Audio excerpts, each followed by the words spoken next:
The topics and opinions expressed on the following show are solely those of the hosts and their guests and not those of W4WN Radio, its employees, or affiliates. We make no recommendations or endorsements for radio show programs, services, or products mentioned on air or on our web. No liability, explicit or implied, shall be extended to W4WN Radio, its employees, or affiliates. Any questions or comments should be directed to those show hosts. Thank you for choosing W4WN Radio.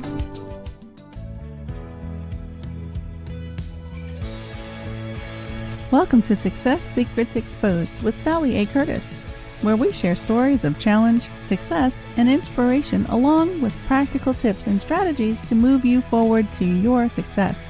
And now, here's your host, Sally A. Curtis.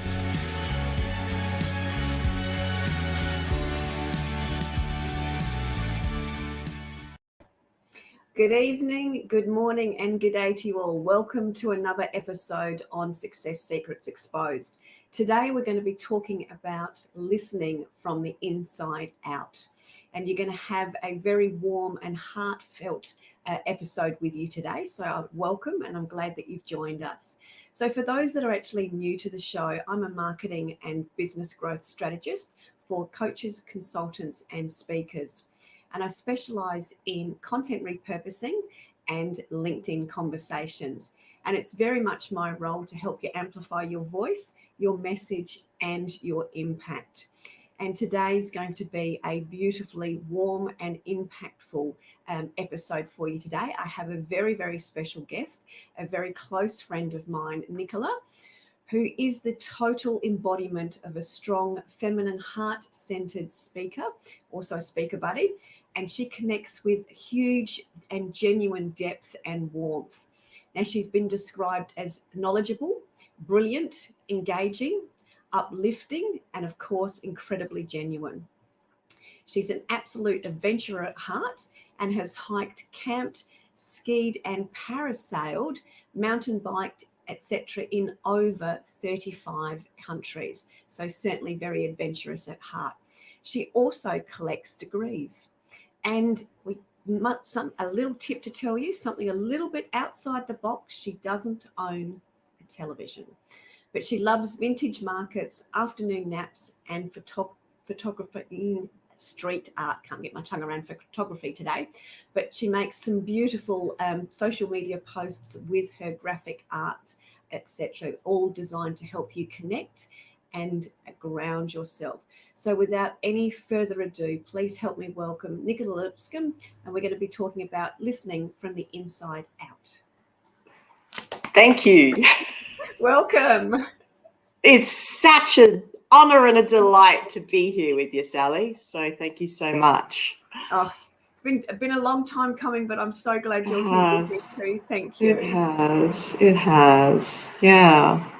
So I'd love you to tell the audience and the listeners a little bit about your backstory as to why listening in particular became a key element of one of the things that you deliver and talk about.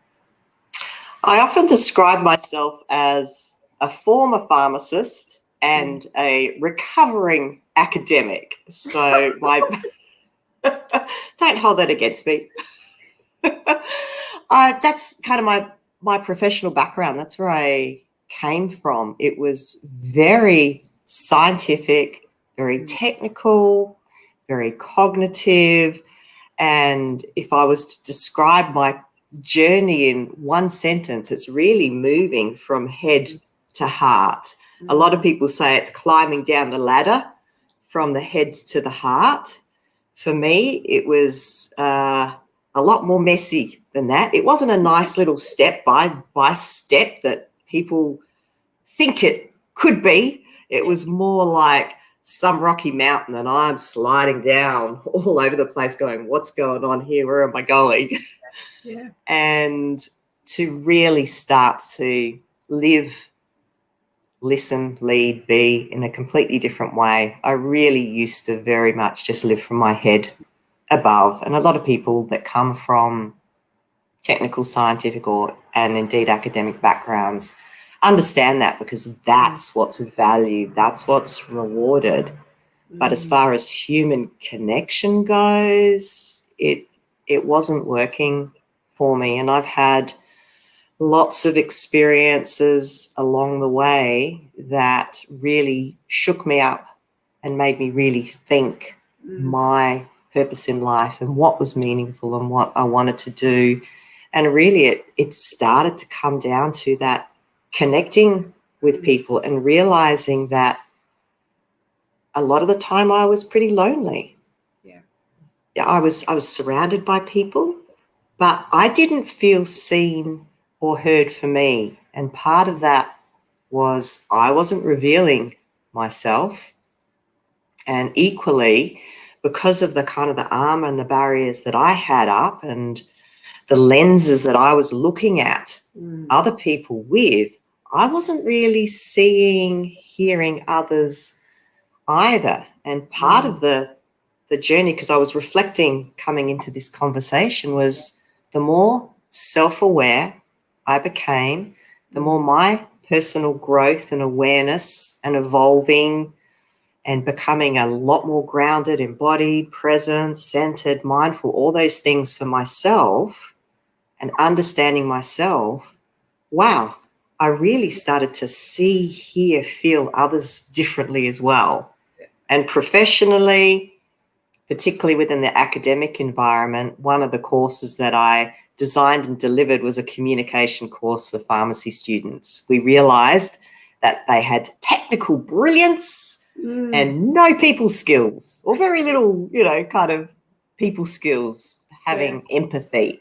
So I kind of dived into a lot of the research then as well. So kind of my personal experience combined with my professional job at the time and did a whole lot of research, and it blew my mind how absolutely critical listening underpinned everything. It underpinned everything, the ability to understand, the ability to connect, to engage, for performance, for just about anything within the workplace. You could come down and go, you know what would make that better if we listened better. I'm just going to add something to that, if I may, because we spoke yesterday on the phone, and you picked up that I was in my very much in my head, in my fast-paced space, which was funny. It was great because I was aware of it, but I hadn't really become really self-aware of it. And it was such a great tip after we got off the phone, because I think I said to you I'd been practicing a new presentation, and I always record it to reflect back. I don't know. I looked at the before I spoke to you version and then the after I spoke to you version, and other than to say that the difference in time frame was doubled, because that was exactly what I needed it to do. I needed to slow down instead of speaking really quickly like I was and blah blah blah blah blah. And that was just such a beautiful gift that I got yesterday, because you mentioned you could hear in my voice how fast I was in my head. And then by the time I slowed down, I was able to actually get into a really nice cadence. And the video obviously was longer, which is what I was looking for, but I actually grounded and it became more impactful and purposeful versus I've just got to get this practice and do it really quickly. And so thank you. It's so thank easy. It's so easy to as you said, get stuck and lost in our head and go down on those tangents. We don't listen to others, but in that instance, I wasn't listening to myself and I wasn't aware. I was just, but if we do take that time to really ground, things around us change dramatically. They do. What you're seeing in the workplace, etc. Very much so. And they are very intimately connected, being able to listen to yourself and to be able to listen to others. And I very much talk about the inner listening landscape. So a lot of the listening presentations and trainings that I do are very different, because it's the inner work, it's the inner landscape. Because if that changes, the outer behaviours automatically change. We don't have, well, I don't believe anymore in the active listening training that's very much out of the 80s, which is still taught a lot. It's all behavioural. But I can look you in the eye deeply and lean forward and nod, and you go, you're not listening to me, you're just acting. Yeah. So a lot of people have been taught the behavioural skills, but without a genuine internal shift, it's quite disingenuous. And we are aware as human beings. We're really quite smart to be able to pick up that feeling. Yeah. You feel it. There's a dissonance there. Even if you don't know what's going on, it's just that level of trust is not there because there's something that doesn't gel. Whereas if you are genuinely present, genuinely open and curious with a willingness to change yourself, because that is one of the risks, I guess, with being a truly present, powerful listener, is you're willing to be changed by what you hear. So that your views, your ideas, your perceptions, what you want to achieve perhaps in that conversation, you have to be willing for that to change. And in business speak today, that's about being agile. So being able to really be open and listen effectively to somebody and be changed by what they say or willing to be is part of that agility that we need today in leadership particularly. And with that agility too, because you also touched on, I'm going to use the word reinvention. That wasn't quite the word that you said, but I'll reveal. You talked about revealing yourself, and unless you have the ability or preparedness to reveal yourself, you're never actually going to be able to be agile, I would imagine, either. So there's a growth phase in that aspect as well. There's a huge growth phase in that, and a lot of people, and we know that Brené Brown's work in particular about armoring up, that people have this persona, they have a mask, sort of a personality that they believe that they need to operate within. Takes a huge amount of energy to do that.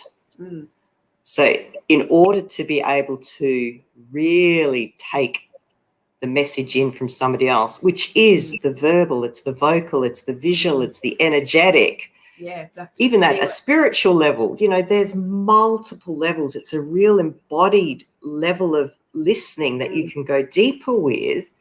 You need to have that capacity. And if most of your capacity is tied up in how am I looking and how am I presenting and how they're perceiving me and what should I be doing, and it's like you don't have the full capacity to be taking in that other person, or it's about receiving that other person. Receptivity is a huge part of listening and getting your head around. It's not that you're sort of with somebody and there's this ping pong effect of words going backwards and forwards. You've got to try and think of really being receptive to that other person. And when we talk about it says, oh yeah, I can do that. But when there is difference and diversity, that's when the rubber hits the road. Can you put aside your bias, your judgment, and truly receive that other person in the spirit from which they are giving themselves? And does that help then lead to what I'm going to use the word wholeness? Whereas when you have either a wholeness as a person, because you're becoming more through talking to somebody else, and also having a wholeness within the conversations. What's some of the dynamics that you're aware of with your research, and obviously what you've been practicing with groups and audiences? As human beings, we crave to be seen, heard, and valued. So it's biologically wired in us. It's attached to our need for tribe and belonging, and to feel that true understanding and connection. And part of that is achieved through witnessing one another. We actually learn about ourselves and grow ourselves through a really good witness, which is a really good listener. We have the opportunity to voice and have that reflected back to us, to have it land so that we actually learn about ourselves. And if we look at childhood development, one of the challenges, or what the research has shown, is for people to really step into self-confidence and that self-efficacy, trusting and believing in themselves, they actually have to have grown up in a household where they are listened to, because that is where you learn about yourself. It's not all in your head. It's through the experience of being witnessed, so that you start to grow and learn about the aspects of yourself, which is wholeness. And the more that you can reveal about yourself and that is witnessed and reflected back to you, the greater your wholeness is and becomes. And then the conversations and the connection becomes deeper for both, because you're operating with more of each of you than, often I'll say, well, if I'm only revealing like 40% of myself and you're revealing 50% of yourself, we're only ever having half a conversation and connection. Whereas if you can witness somebody else so that they bring more of themselves and you bring more of yourselves, suddenly there's so much wholeness and richness for both. And that's, does that make sense? Yeah, absolutely. So I'm feeling that, and that's where you see you can have a conversation. I'm going to call it that half full conversation with somebody, and you just sort of got that toing and froing. But when you have a really deep and meaningful, is probably the common language, a deep and meaningful conversation with somebody, it's sort of, you get that exchange and it becomes evolving and evolutionary. It's a different sense, and I've certainly witnessed that and seen you do that within workshops for sure. So can you tell us a little bit about what happens or what you go through when you start with an audience, perhaps if we use the sort of the academics or the people that are like I was yesterday, where they come into a room and they've all got their armor on, they've got their masks on. What sort of process do you take them through so they're actually discovering themselves and discovering the wholeness opportunities that are there for them? One of the first things I always do is a grounding exercise. So most people aren't aware of how much in their heads they are, or how much they are still hooked into what's happened that morning. So one of the very first things I do is have a little check-in with people to go, just think about where you're at the moment, a couple of words to describe how you're feeling, where your thoughts are, and then take them through a mindfulness and grounding meditation, which really gets them out of their heads into their bodies, and then ask the same question. How are you feeling now? Where are your thoughts now? And people shift. So it's experiential for people to go, oh, I didn't realize how agitated I was. I didn't realize how in a flurry my thoughts were. I didn't realize how tight my body was. So we go through an experiential exercise to get people a little more in their bodies to understand that. We do pair work. I do a lot of pair work or triad work with people, because talking about listening, honestly, isn't as effective as experiencing it. So one of my favorite exercises I take people through is listening between the head and the heart. So it's the head bubble versus the heart space. And the easiest way to get people into their head bubble is you get people to worry about something. What's something that's, you're chewing it, like you yesterday, you're worried about the speech that you've got to do and the time you've got to do it, and you're all in your head. And then we get people to team up and have a conversation. Then we take them through a guided process where I get them to drop into their hearts, and it's using a bit of I don't know if your audience knows about the Heart Math Institute and Heart Coherence method. We use a little bit of that to get the physiological body into alignment, into coherence, get the heart space that's opened, and then we do a listening exercise with that. And then I sit back with flip charts and go, head space, heart space, or head bubble, heart space, what's the difference? And they unpack it and go, oh my God, it moves from task to people, from problem to possibility, from feeling a little disconnected to feeling more connected, from it feeling distant and cold to warm and engaged. All these words come out time and time and time again for people to experience it. Then we can really go much deeper into, okay, so what are some of the barriers? What's your classic listening default? How do you recognize that? And we move from there. Yeah, wow. And do you do sort of this, that sounds as though that's sort of like a day or half a day scenario. Do you do other things as well to deepen the listening? I'm particularly sort of wanting to dig into more of the leadership scenario, because as you pointed out, communication and listening as part of that communication is so important, and probably the thing that gets ticked off in a checkbox in corporate land, in leadership land, but actually doesn't actually end up being delivered. There's not actually a change that occurs. They've ticked the box, they've had a listening exercise, but the fundamentals within the organization haven't changed. And I know you do a lot of work around that actually sticks because of the work that you actually do and the experiences that people go through. So can you share a little bit of either some examples of what's occurred around that for you with your groups? As with any facilitated change, people need to practice, and if you have iterative rounds, it's far more effective. So yes, I do half day, full day workshops, which is more sort of a dive in. But if we can do workshops every fortnight and do multiple workshops, then people have the opportunity to go away and practice. So they'll be given little listening tasks to do, and then come back and have some in-group coaching. But I think one of the greatest experiences I've had is doing a leadership development program over 6 months within a very, very large organisation here in Australia with leaders in different parts of the organisation. And listening was a big part of that training program.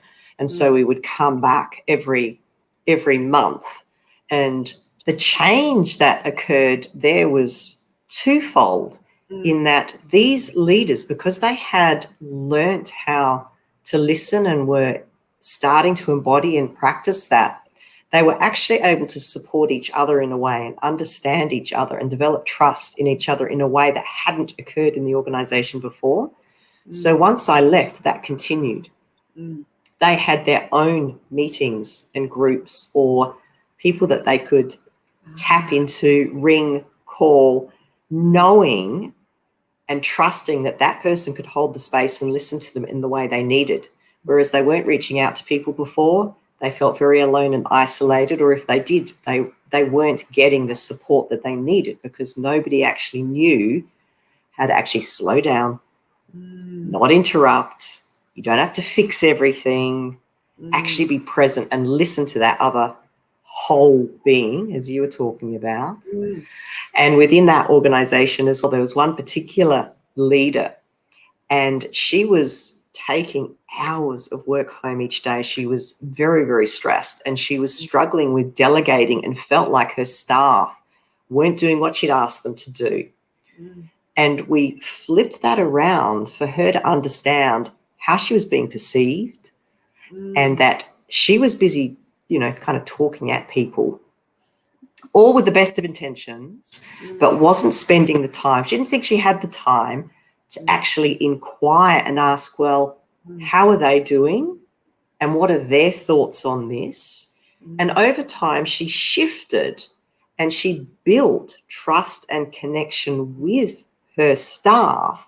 And suddenly the whole dynamic changed. There was higher engagement, loyalty went up. So now when they were having meetings and delegating, the staff were, yes, okay, we can do this. How can we help? It totally changed the dynamic of the conversations, totally changed the way she operated at work, totally changed, therefore, her home life as well, because she wasn't working for 3 hours at home at night, because she had created a team environment now instead of more her trying to do everything. Being didactic wasn't working, so she would just pull back and go, well, I'll just have to do it myself.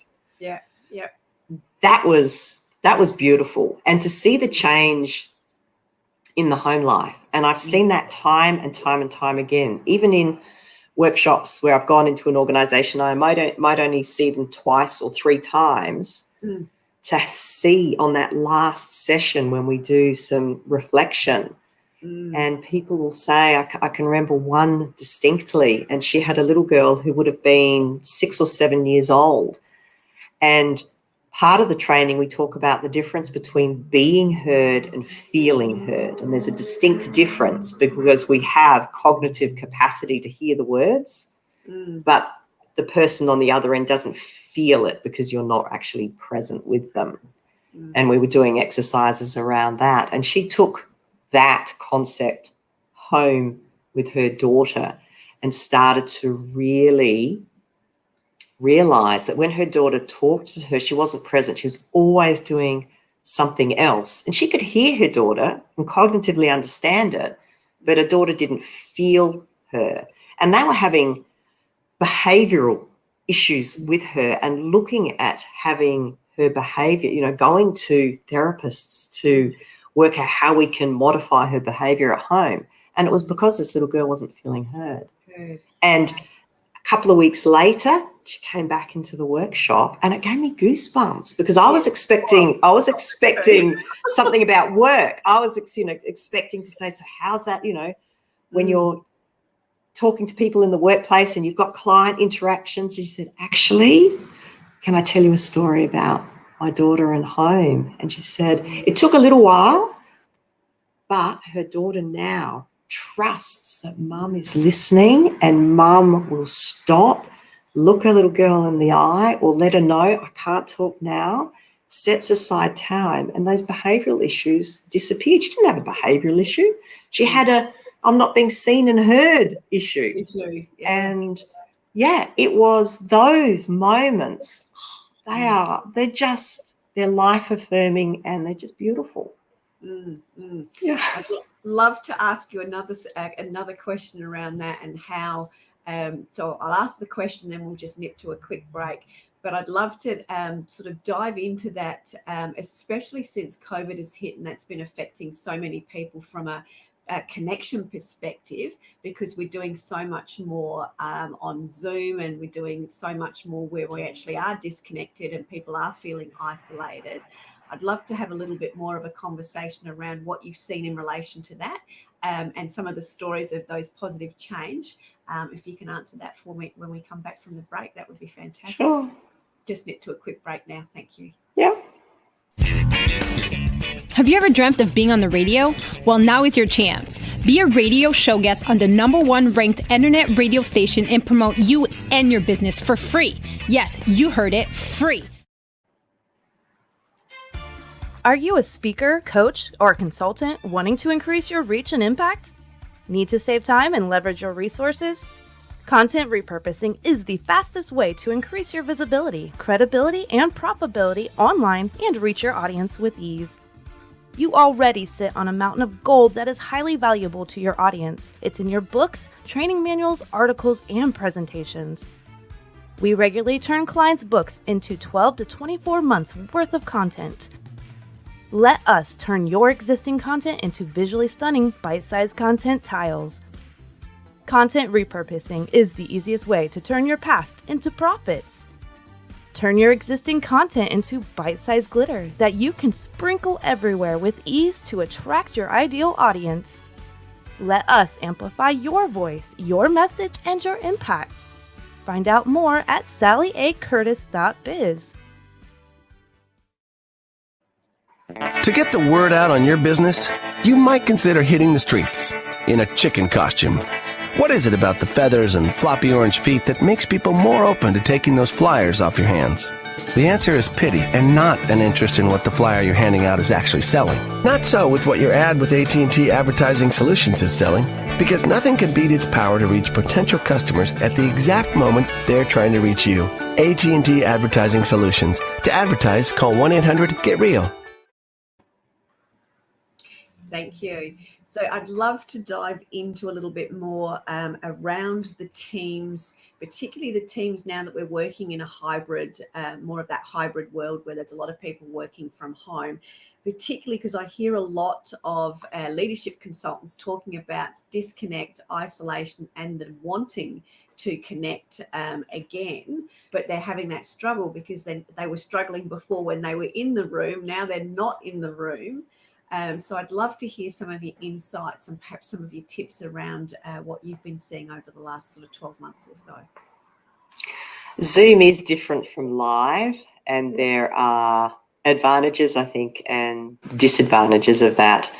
And I think you've tapped into it, maybe consciously or unconsciously yourself, Sally, that if you couldn't really connect with somebody face-to-face, you're not going to be able to really connect with somebody through Zoom. It's not a panacea that, okay, now I don't have to deal with the person in person, so it's going to be easier.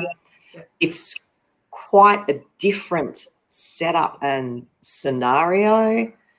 We are wired for, and biologically wired to be in person, and there is this kind of neural synchrony and an energetic exchange that occurs in person that we don't get through the screen.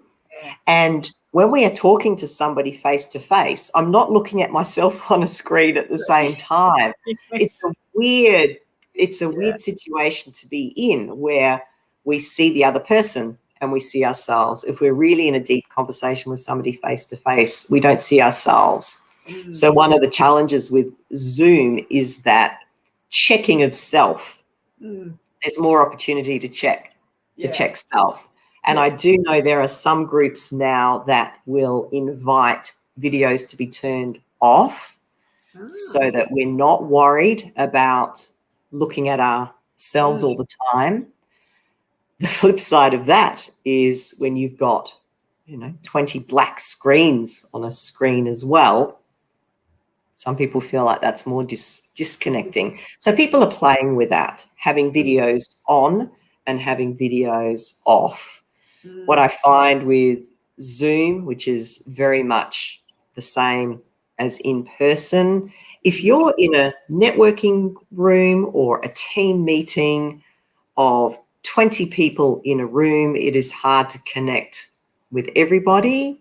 It's the same. You can't connect with 20 people very easily on screen. So using the breakout rooms is really useful to have mini conversations and then bring it back so that you feel connected. And as human beings, if we feel connected to one or two people in a room, we sort of feel like we are connected and belong to the greater whole. If everybody in the room feels like they're connected to a few, you get this sense of, yes, we're all part of something. That happens in real life, that happens on Zoom.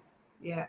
So if you can set up little check-in activities or little just get to know each other's, but in a breakout room so people feel that it's more intimate, then when they come back to the bigger room, they actually feel like, yeah, I'm part of something, and I might not quite know these people, but I'm feeling really quite close and connected to these people. So it creates a general greater opening for the group as well. Yeah. And I think we need to also be comfortable with that element of discomfort and silence, because often there's lag times and things on Zoom chats, and not to rush things. It's okay to ask a question, sit quietly, wait for somebody to answer. I think there is more chance with, particularly if we don't have the mute buttons on, there tends to be more of talking, three people talking and then everybody stopping, and it's this disconnect of no, you are. So no, you go. And that's all clunky. Yeah. Whereas if we're not in a hurry, and it's like, which is being open and listening to go, okay, and being aware and just slowing it down, giving people that space, honoring that space, we can connect. My experience is we can actually connect very deeply on Zoom Mm. as well. Not as deep as we would in person, but we can. And a big part of it is how much of yourself are you bringing? Mm. I'm here, and while we're on screen, I'm, as much as I can, I'm embodying and feeling like you're just there. You're the opposite side of the screen. I'm just in a room having a conversation with Sal. Mm. I'm not, okay, I'm on video. How am I looking? Let's because we can see ourselves, people tend to be more self-conscious, and you need to actually lose that. You need to pretend that you're not looking at yourself and really focus on the other. Your focus is on the other person. And I think you've tapped into something there too, when you are worried about yourself, and you do become more self-conscious. That habit of not enjoying the silence becomes worrying. So that's why everybody is wanting to talk all at the same time and not allowing that space to occur, because nobody is comfortable. When you're uncomfortable anyway, you become more uncomfortable about the silence. So I think that's where that ability to listen comes in, where you can actually hold that space to create the listening and create the silence that creates the opportunities. Very much so. And it comes from the top. The greatest influencer is always the one with the greatest influence, really. So the leader, the team leader, whoever's running that session, it's how they show up.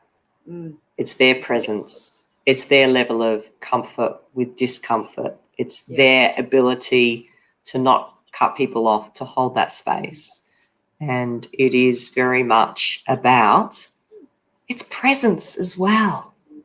So you model that when you come in. If you're opening up a Zoom meeting and you've rushed and right, everybody say, right, we've got to get down to, and just everybody's already kind of, it's no different from if you rushed into the meet. They're all, okay.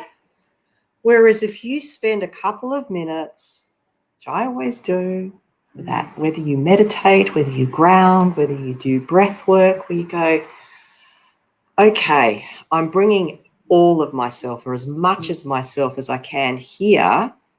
Again, people entrain to that even on screen.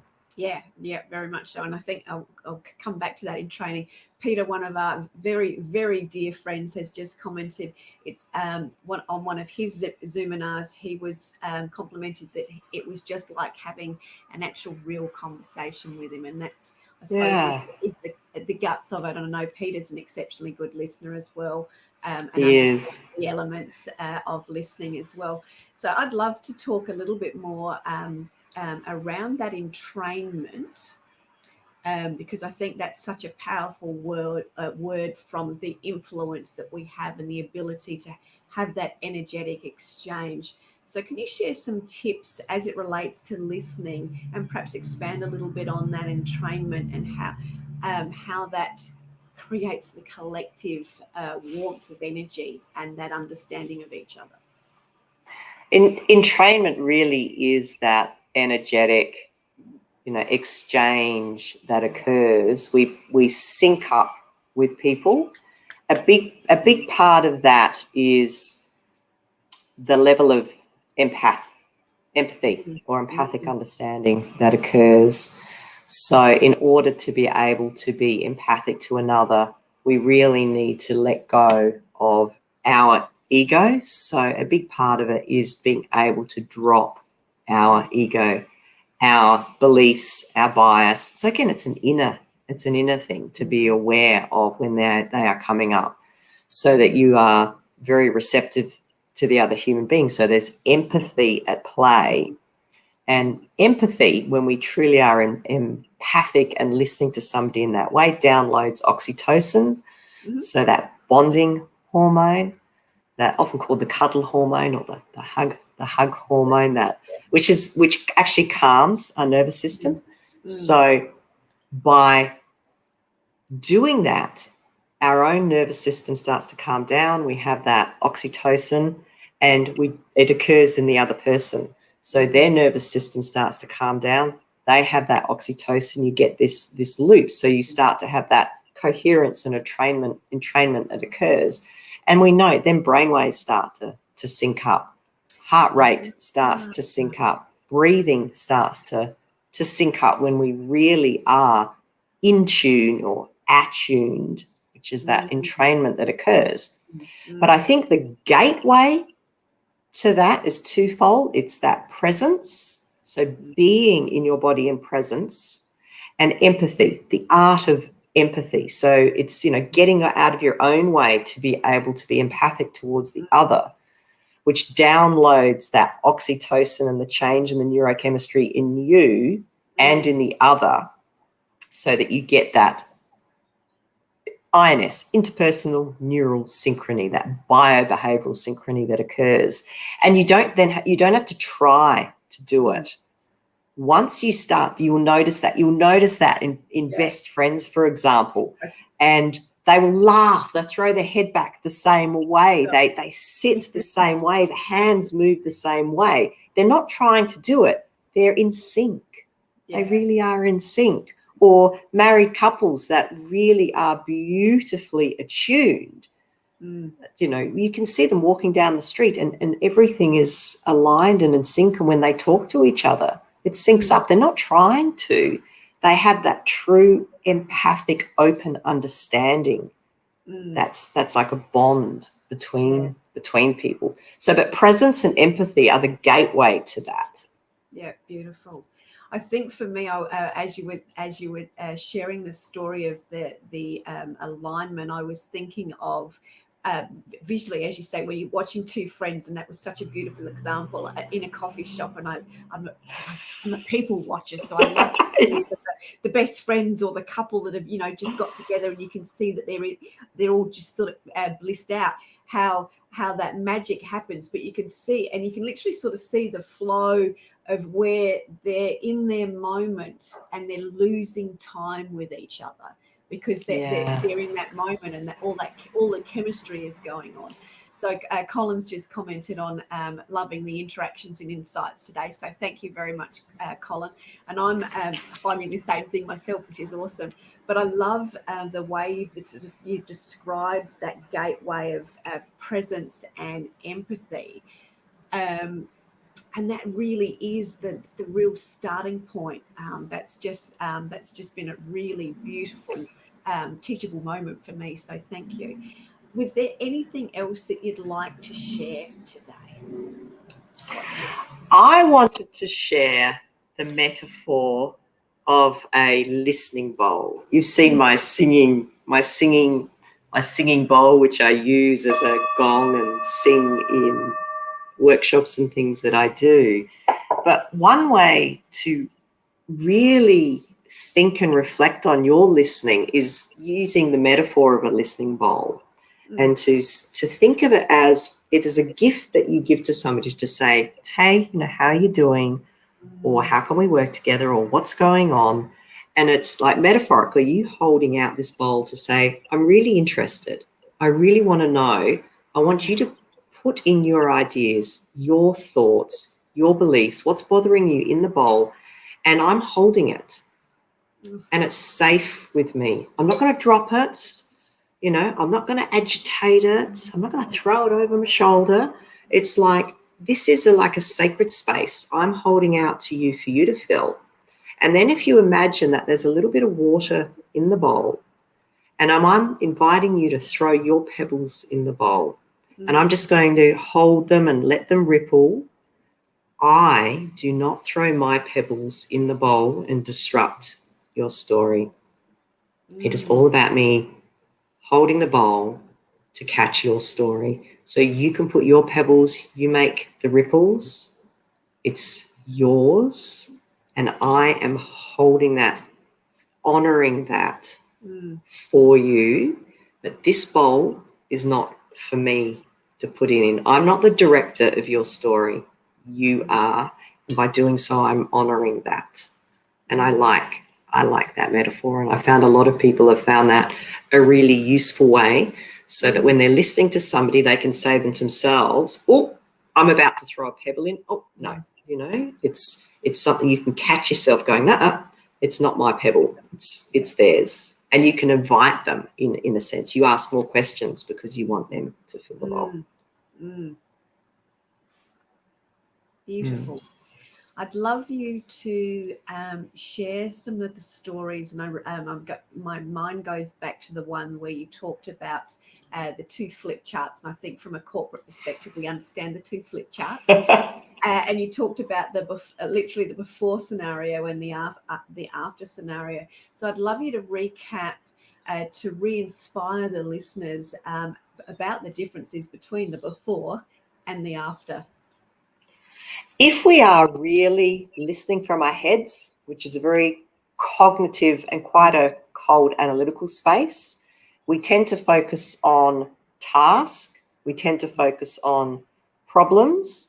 It can be quite negative, and it becomes a dot point list. Yes. Now, there are times when that is useful. But when we're talking about human connection, human engagement, building, and, you know, I'm going to say the word that's bandied about a lot at the moment, psychological trust. If we want to build psychological trust and safety in the workplace, we need to listen from a different place, and that is from the heart. We have to get out of our heads, climb down that ladder, slide down the hill into our heart space, which is a much more open, receptive place. And we find that then the listening and the conversation shifts to people, it shifts to possibility, it shifts to hope, connection, it becomes deeper, richer. That's where creativity and innovation come from.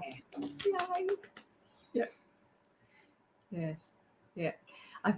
That's and I think that opens up in itself, that conversation. It opens up, as you said, the possibilities, the creativeness, the connection, the opportunities for all in the room. So it's not, it doesn't become just the one person.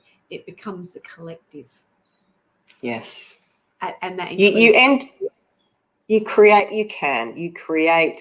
I often call it a heart field. You're creating a field of energy which is safe, it's warm, it's inclusive. People feel that they belong, and from there, you know, arises things that you couldn't even forecast or imagine. Humans will amaze you. Yes. If you give them the space and honor that for them, but it takes a little bit for people to trust that. Do you mean this? Is this okay? Yeah. But I've seen it, and you've witnessed it time and time again in workshops. You can facilitate spaces for people. Yeah. If you truly, genuinely you're curious, you're open, you're receptive, and you're operating from an embodied space. It's magic. Yeah. And I'm just going to add to that magic there, because not only is it the magic in that workshop for the people that are in that room, for the teams that are in that organisation, but that magic ripples out, as we've heard, to the families, to the children, and what does that do for the rest of the world and the rest of us? So thank you. That's absolutely beautiful. So how can people best get in contact with you, Nicola?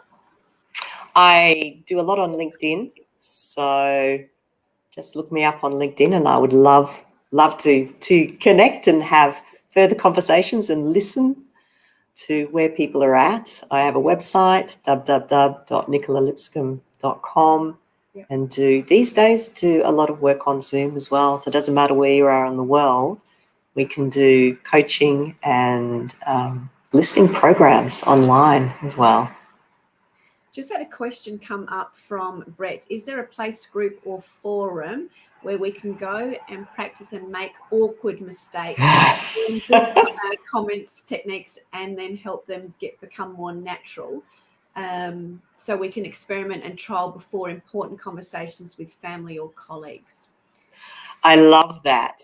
I don't have a public space yet, but this is what I do in organizations. We create listening circles, listening, so that we can, through the listening program, we create that within within the program, so people get to practice before they have to have awkward conversations, have to talk to their boss, have to have a conflict resolution conversation with somebody at work. But get in touch and we'll see what we can do for you. Yeah, beautiful. And with you, not for you, with you. Yes, yes. So, Brett, if you have any issues, just reach out to me and I can personally connect you with Nicola. That's no problems whatsoever. So thank you very, very much, Nicola. We're just heading over time now. So I'm just going to say thank you very, very much to everyone that's listened and commented today. Really appreciate it. Thank you. And just very, very quickly for next week, we have myself and Gary Prigg on the show. And I'm actually going to be being interviewed. So you never know what's going to happen or where that will go. But as always, we'll have lots of fun. I thank everyone for joining us yet again, and thank Nicola for her incredible insights and warmth today. Thank you so much, everyone. Thank you, Nicola. And we will see you again next week. Take care. Thank you. Bye. That's it for this week's episode. Thank you so much for joining us. I trust you got some inspirational tips to move you forward. See you next Thursday at 7 p.m. Eastern for more Success Secrets Exposed.